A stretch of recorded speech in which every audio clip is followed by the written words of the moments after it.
I never thought my past as a Navy SEAL would matter in a quiet suburban neighborhood. But one afternoon, it came crashing back in the most brutal way.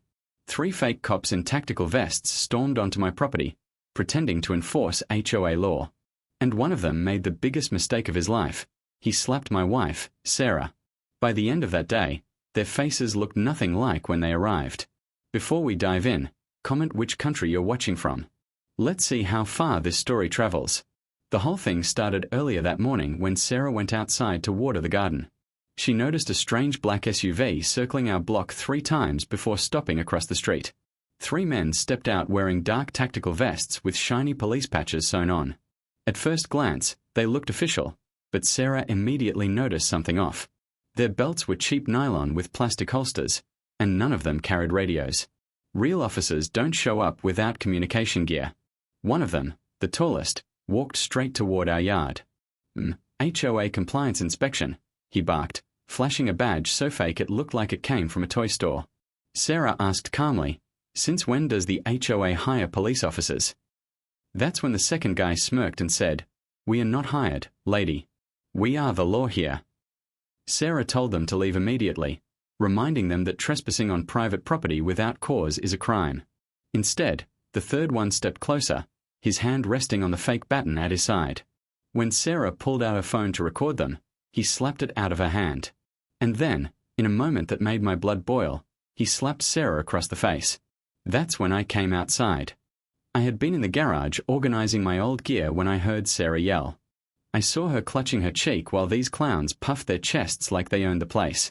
Everything in me switched from neighborly patience to combat mode. I walked right up to them and said, "You boys picked the wrong house.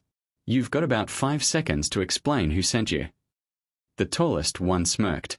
"The HOA president told us you've been ignoring notices. We are here to make sure you comply." He tried to stare me down, but I've dealt with warlords and mercenaries. A suburban poser in a fake vest doesn't even register on my radar. I told Sarah to go inside and lock the door. She didn't argue. She knew I was about to end this parade. I stepped closer, my voice low. "Touch my wife again, and you won't be walking out of here." They laughed, but their bravado cracked when I demanded their identification. They refused. Real police are required by law to identify themselves when acting in an official capacity. That's when I knew they weren't just trespassing, they were impersonating officers. A felony under federal law. And right there, in broad daylight, in front of half the block, I decided I wasn't going to let this slide.